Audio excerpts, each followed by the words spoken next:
जय हिंद साथियों, स्वागत है आपका हमारे चैनल आर्टिवेंस पे। तो साथियों, आपके CITS के एंट्रेंस एग्जामिनेशन जो कि 17 जुलाई को खत्म हो चुके हैं और अब जो है अब वेट कर रहे हैं आप लोग अपने रिजल्ट्स का। रिजल्ट जो है 26 जुलाई को रिजल्ट पब्लिश कर दिया जाएगा। उसके बाद काउंसलिंग की प्रक्रिया, जो फर्स्ट काउंसलिंग है वो जो आपका फर्स्ट काउंसलिंग है वो आपका 28 तारीख से आरंभ हो जाएगा। 28 तारीख से आपका फर्स्ट काउंसलिंग स्टार्ट हो जाएगा। काउंसलिंग हो जाने के बाद आपको सबसे पहले जो है प्रोविजनल एडमिशन लेना होता है, देन आपको फाइनल एडमिशन लेना होता है। तो प्रोविजनल एडमिशन लेने के लिए जो जरूरी दस्तावेज, जो जरूरी जो डॉक्यूमेंट्स जो रिक्वायर्ड होंगे, उसी को आज इस वीडियो में मैं समझाने वाला हूं। तो वीडियो में आप अंत तक जरूर बने रहिएगा, क्योंकि यहाँ पे लगभग 11 से 12 डॉक्यूमेंट्स मैं आपको बताऊंगा जो कि आपको रख लेने हैं। तो वीडियो में बने रहिए आप लोग, और चैनल पे नए चैनल सब्सक्राइब कर लीजिए इस तरह की जानकारी और अपडेट्स पाने के लिए। पहले भी आपको हमने हर एक अपडेट दिया है, आगे भी देते रहेंगे, तो चैनल के साथ जुड़ना ना भूलिएगा। देखिए, सबसे पहले तो रिजल्ट आपका 26 जुलाई को आ जाने वाला है। उसके बाद 28 तारीख से जो काउंसलिंग होगा, तो काउंसलिंग देखिए, काउंसलिंग में 2 चीज़ें हैं। क्या होता है, सबसे पहले जो है आपको सीट चॉइस करना पड़ता है। काउंसलिंग जब कीजिएगा तो मैं आपको सारी प्रक्रिया बताऊंगा, काउंसलिंग करके भी दिखाऊंगा, ठीक है। तो यहाँ पे देखिए, काउंसलिंग करने के लिए आपको क्या करना पड़ता है, सीट चॉइस करना पड़ता है। एक तरह से कहिए कि कॉलेज का चूज करना पड़ता है, जैसे कि NSTI है, IT OTs हैं, ठीक है। तो ये आपको चुनाव करना पड़ेगा। मैक्सिमम फील्ड उसमें 5 आप कॉलेज का चुनाव कर सकते हैं, 1 2 3 4 5 ही आप उसमें चुनाव कर सकते हैं, ठीक है। 100 रुपया आपको जो है नॉन रिफंडेबल चार्ज देना पड़ता है काउंसलिंग के लिए। और एक बार जब आप 1,000 रुपया जब एक बार आप चार्ज दे देते हैं, 1,000 रुपया, उसके बाद आप first round counselling, second round counselling या मॉपअप राउंड, इन सभी में पार्टिसिपेट ले सकते हैं। तो आपको बिना ये 1,000 रुपया दिए आप काउंसलिंग में हिस्सा नहीं ले पाइएगा, ठीक है। ये चीज़ समझ में आ गई। जैसे ही आपका सीट चॉइस जो भी आप डाले थे या फिर कॉलेज चूज जो किए थे, एक बार आपका अलॉटमेंट हो जाता है, तो अलॉटमेंट होने के बाद आपको प्रोविजनल एडमिशन लेना पड़ता है। प्रोविजनल एडमिशन लेने का मतलब ये हुआ कि आप मतलब जो आपको कॉलेज मिला है, उसमें जो जिस कॉलेज में आपको अलॉटमेंट हुआ है वो आप श्योर हो गए हैं, और फिर आप जो है निमी को भी श्योर कर रहे हैं कि हाँ, हम यहाँ पे एडमिशन लेके पढ़ाई करेंगे। इसका मतलब यही हुआ प्रोविजनल एडमिशन, ठीक है। ये देखिए, जस्ट जो है 1 से 2 दिन के बाद, जैसे कि आपका कॉलेज चॉइस आप कर लेते हैं और जो लॉक हो जाता है, पूरा प्रक्रिया जब लॉक हो जाता है, उसके जस्ट 1 से 2 दिन के भीतर ही आपका प्रोविजनल का जो है रिजल्ट आ जाता है, ठीक है।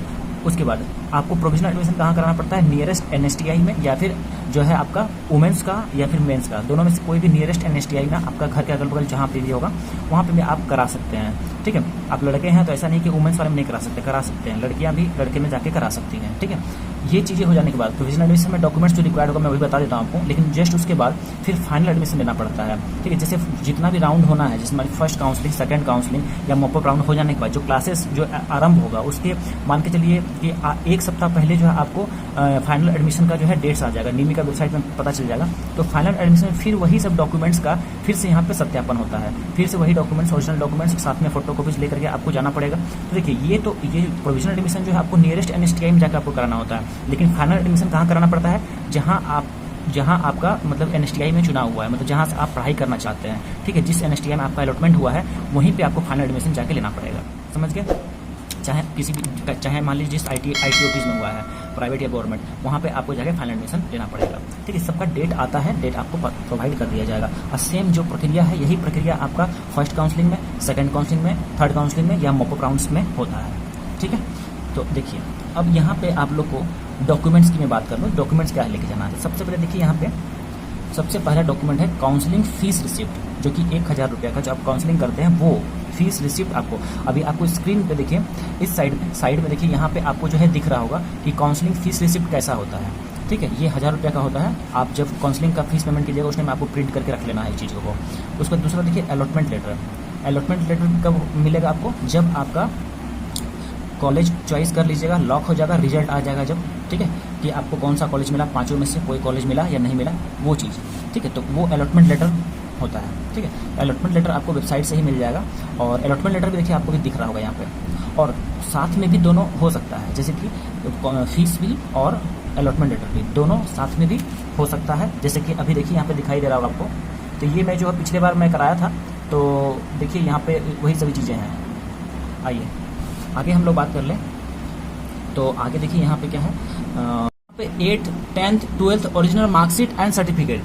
8th का मैं जो है यहाँ पे नहीं कहूँगा, बट जो है आप रख सकते हैं, अगर है तो ठीक है, नहीं तो कोई दिक्कत नहीं है। बट ध्यान दीजिएगा कि अगर आप ITI बेसिस पे ले रहे हैं और आपने 10th कर रखा है, तो 10th का मार्कशीट, 10th का सर्टिफिकेट, साथ ही साथ ITI का मार्कशीट और ITI का सर्टिफिकेट। ठीक है, अगर मान लीजिए आप 8th करके ITI किए हैं, उसके बाद CITS कर रहे हैं, तो 8th का सर्टिफिकेट, ITI का सर्टिफिकेट और उसके बाद जो है दोनों चीज़ों को आपको लेकर के जाना पड़ेगा डॉक्यूमेंट्स वेरिफिकेशन में या फिर जो है प्रोविजनल एडमिशन में। उसके बाद देखिए, अगर NSC की बात कर लें तो 10th साथ ही साथ NSC दोनों का मार्कशीट और सर्टिफिकेट। अगर मान लीजिए 10th करके आपने डिप्लोमा किया है, ठीक है, तो 10th का सर्टिफिकेट, उसके बाद डिप्लोमा का सर्टिफिकेट, डिप्लोमा बेसिस पे कर ले रहे हैं तो।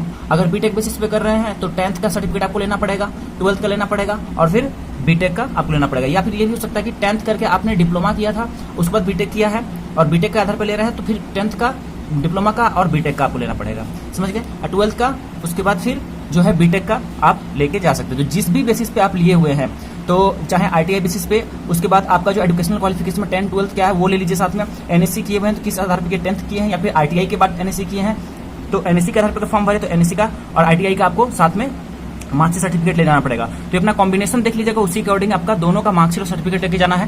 प्रोविजनल सर्टिफिकेट मैं यहाँ क्यों लिखा हूँ, क्योंकि मान लीजिए कि जैसे कि आपने एग्जाम दिया था, आपका रिजल्ट आ गया है और आपका रिजल्ट तो आ गया बट आपका ओरिजिनल सर्टिफिकेट नहीं आया है, तो आपको कॉलेज या जो इंस्टीट्यूट है आपका जो है प्रोविजनल सर्टिफिकेट जारी करके देती है अपने इंस्टीट्यूट से, तो वो सर्टिफिकेट से भी काम चल जाएगा। उसके बाद देखिए PWD, ex serviceman, OBC, ST, SC, EWS category, जितने भी ये कैटेगरी दिख रहे हैं आपको, ये सभी जो है चाहे तो अपना जो है सेंट्रल सर्टिफिकेट बनवा लीजिए, क्योंकि देखिए सेंट्रल सर्टिफिकेट कोई कॉलेज में जरूरी कर देता है कि सेंट्रल सर्टिफिकेट ही मांगता है, क्योंकि सेंट्रल NSTI में अगर एडमिशन लेते हैं तो उसके लिए बोल रहा हूँ, क्योंकि जो है वहाँ पे आपको पता होना चाहिए कि ये नेशनल जो है इंस्टीट्यूट्स हैं, सेंट्रल फंडेड है, इसलिए यहाँ पे सेंट्रल सर्टिफिकेट मांगता है। हालांकि कोई स्टेट में, कोई NSTI में स्टेट का भी ले लेता है, कोई दिक्कत की बात नहीं है। जिसमें NSTI हावड़ा का बता रहा हूँ, हावड़ा में स्टेट का ही एक्सेप्ट कर लिया गया था पिछले बार, ठीक है। तो उतने बहुत बड़े मुद्दे नहीं है, 10-15 दिन में बन जाएगा, अभी वक्त है, आप लोग बनवा लीजिए। मैं वीडियो भी बना रहा हूँ ताकि आप लोग को पता चल जाए, ठीक है। इसमें और जितने डॉक्यूमेंट्स आपको बताया हूँ सभी का ओरिजिनल और फोटोकॉपी साथ में लेके जाना है, ठीक है। उसके बाद ओरिजिनल आपको वापस कर दिया जाएगा, वेरीफाई करके, और फोटोकॉपी रख लिया जाएगा। अब एडिशनल डॉक्यूमेंट्स देख लीजिए। एडिशनल डॉक्यूमेंट्स में कुछ बहुत ही महत्वपूर्ण है और कुछ जो है बहुत ज्यादा महत्वपूर्ण नहीं है। तो देखिए, जैसे कि आधार कार्ड कंपलसरी है। हालांकि जो है आप जब एडमिशन लीजिएगा, फाइनल एडमिशन, प्रोविजनल एडमिशन, तो उस वक्त जो है आपको ये आधार कार्ड जरूरी होगा। देखिए, इतना जो डॉक्यूमेंट्स में बताया हूँ इसके आधार पे आपको जो है प्रोविजनल मिल जाएगा, बट फाइनल के टाइम में आपको ये दिखाना ही पड़ेगा, ठीक है। जैसे कि आधार कार्ड हो गया, फिर फोटो में देखिए पासपोर्ट साइज और स्टाम्प साइज दोनों फोटोग्राफ ले लीजिएगा, दोनों 5-5 ले लीजिएगा। इसलिए मैं कह रहा हूँ क्योंकि पिछले बार जो है NSTI हावड़ा में स्टाम्प साइज फोटो भी मांगा गया था। क्यों? क्योंकि देखिए, जैसे कि आपका आई कार्ड होता है, आई कार्ड में स्टाम्प साइज फोटोग्राफ जो है चिपकाया जाता है, ठीक है। तो उसके लिए आई कार्ड हो गया, या फिर लाइब्रेरी का जो कार्ड होता है, लाइब्रेरी का, वो भी सेम उससे होता है। तो देखिए, ये जो है आई कार्ड है, ये इस देख पा रहे होंगे आप, ठीक है। तो इस तरह का आई कार्ड देखिए फोटो चिपकाया गया है, तो ये हो गया, इसलिए मैं आपको बता रहा हूँ ये चीज़। आगे देखिए, यहाँ पे आप लोगों को क्या लेना पड़ेगा। अब एडमिट कार्ड, मैंने एक वीडियो बना के आपको बताया था, एडमिट कार्ड का कहीं सेंटर पे जो है पिछली बार ले लिया गया था, ठीक है, और बहुत सेंटर पे नहीं भी लिया गया था। तो एडमिट कार्ड आपके पास होगा ही सिग्नेचर किया हुआ, अगर है तो उसको ले लीजिएगा, अगर नहीं है सिग्नेचर वाला तो आपके पास जो है कॉपी होगा तो उसका प्रिंट करा के रख लीजिएगा, क्योंकि उसका जरूरत पड़ेगा। एडमिट कार्ड कौन सा, जो एंट्रेंस एग्जाम में जो दिए थे, एग्जाम जो दिए थे 17 जुलाई को, वही वाला admit card. Covid vaccination certificate देखिए, डोज 1 डोज 2 का कंपलसरी है, लगभग सभी NSTI में जो है मांगा गया था पिछली बार, प्रोविजनल में नहीं था तो जो है फाइनल में लिया गया था, ठीक है। तो ये चीजें हैं यहाँ पे जो है वैक्सीनेशन सर्टिफिकेट जो लगभग सभी जगह। उसके बाद देखिए मेडिकल सर्टिफिकेट का पूरा फॉर्मेट कैसे बनाना है, उसका एक वीडियो मिल जाएगा आपको डिस्क्रिप्शन में, ठीक है। तो डिस्क्रिप्शन में चेकआउट कर लिया कैसे मेडिकल सर्टिफिकेट का फॉर्मेट क्या है और जो है कैसे बनाना है, कहाँ से बनाना है, सभी कुछ इसका डिटेल्स पता चल जाएगा। मेडिकल सर्टिफिकेट भी कहीं इंस्टीट्यूट में कंपलसरी है, कहीं नहीं है, ठीक है। ये वाला भी कोविड वैक्सीनेशन सर्टिफिकेट भी, पर यहाँ पे मेडिकल सर्टिफिकेट आप लोग सभी बनवा लीजिएगा, क्योंकि कॉलेज में देखिए ये चीजें जो है कॉलेज में भी बन सकती हैं, ये मेडिकल सर्टिफिकेट, बट क्योंकि हर NSTI में जो है डिस्पेंसरी होता है, ठीक है, हर NSTI में डिस्पेंसरी होता है, मेडिकल सिस्टम भी रहता है, वहाँ पे मेडिसिन वगैरह भी मिलता है बीमार होने, तो वहाँ से बन सकता है मेडिकल सर्टिफिकेट, पर वहाँ बहुत लंबा लाइन रहता है, इसलिए आप लोग घर में बनवा लीजिएगा, 10 साल में आराम से बन जाएगा। एप्लीकेशन फॉर्म बहुत ज़्यादा जरूरी नहीं है, आपके पास होगा अभी, उसको रख लीजिएगा, 2 पन्ने का होगा, प्रिंट करा के लेके जा सकते हैं। देखिए, ये चीज़ें हैं, कुछ इसमें जो पॉइंट्स हैं वो डिपेंड करता है NSTI और ITOTs पे, वो क्या डिमांड करता है, ठीक है। तो ये एडिशनल डॉक्यूमेंट्स हैं, बट आपको सभी को रख लेना। तो टोटल यहाँ पे मैंने 12 डॉक्यूमेंट्स आपको बताए हैं, 12 डॉक्यूमेंट्स आपको अच्छे से सुनिश्चित करके रख लेना है, और कोई भी ऐसा नहीं है कि आपके पास नहीं होगा, सभी आपके पास सारा डॉक्यूमेंट्स होगा।